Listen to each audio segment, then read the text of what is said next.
देश के अंदर अपन सोच रहे हैं, अपन बैठे, अरे वोटरों तुम बहुत सीधे हो, बहुत सीधे हो, सरकार बहुत बुद्धू बना रही है। अभी तक का नियम था मरे हुए पशु ही निर्यात किए जाते थे, मांस। एक प्रस्ताव पास होने वाला है 17 तारीख को, जिसमें जिंदा पशु निर्यात किए जाएंगे, जीवित पशु, क्योंकि मरे हुए का मांस वहां तक जाके ठंडा हो जाता है। अब भारत देश जीवित पशु का निर्यात करेगा, जिंदा पशु का। अभी तो मरे हुए जाते थे, मांस जाता था, अब जिंदा जाएंगे। 17 तारीख को यह भारत पर कलंक लगने वाला है। सारे भारत के लोगों से मेरा कहना है, 17 तारीख के पहले पहले, कल 17 है ना, तो सबको है ही, जलना तो सबको है ही, तो जिंदा डरा लो ना बाप को। मरे बाप को जलाते हो कि नहीं, तो फिर जिंदा जला दो। हद हो गई हर चीज की। भारतीय जिंदा पशु को जाके, जिंदा जान है, जिंदा वस्तु का निर्यात किया जा सकता है, जान का निर्यात नहीं किया जा सकता। वस्तु का निर्यात किया जाता है।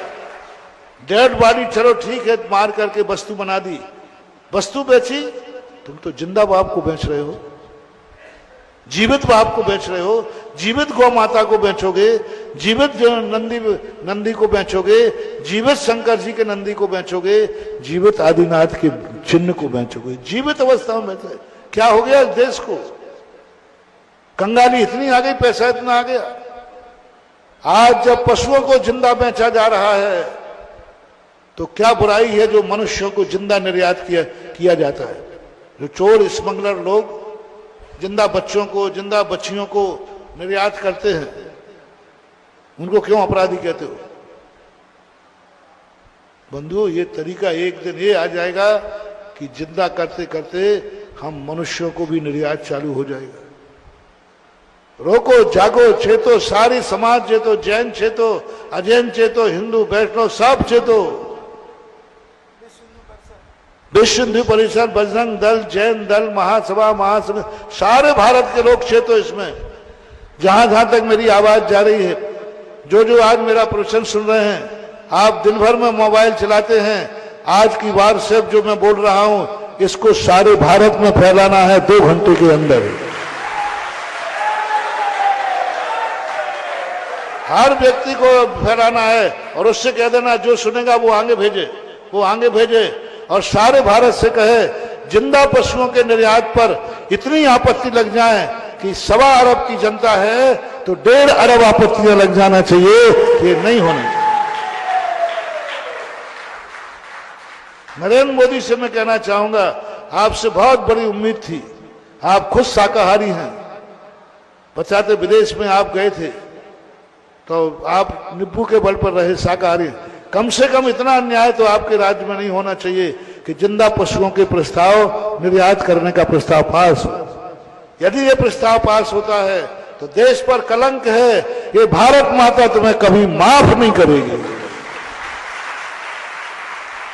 और भारत मां की धरती का अभिशाप जन्म जन्मांतरों तक भोगना पड़ता है।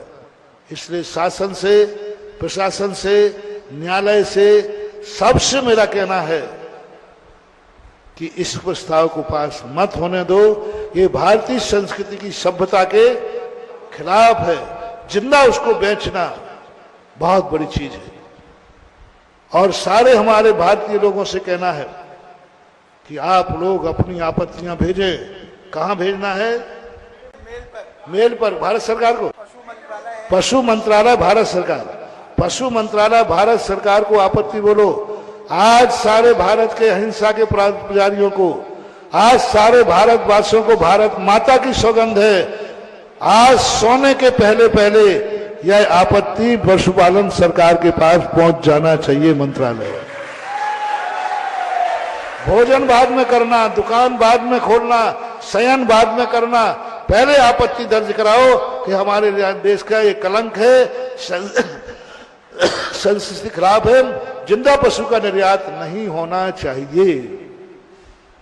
हर महिला पुरुष को, घर में 10 लोग हैं 10 करो, जितने मोबाइल हैं उतने मोबाइलों से ये जाकर के दर्ज होना चाहिए आपत्ति।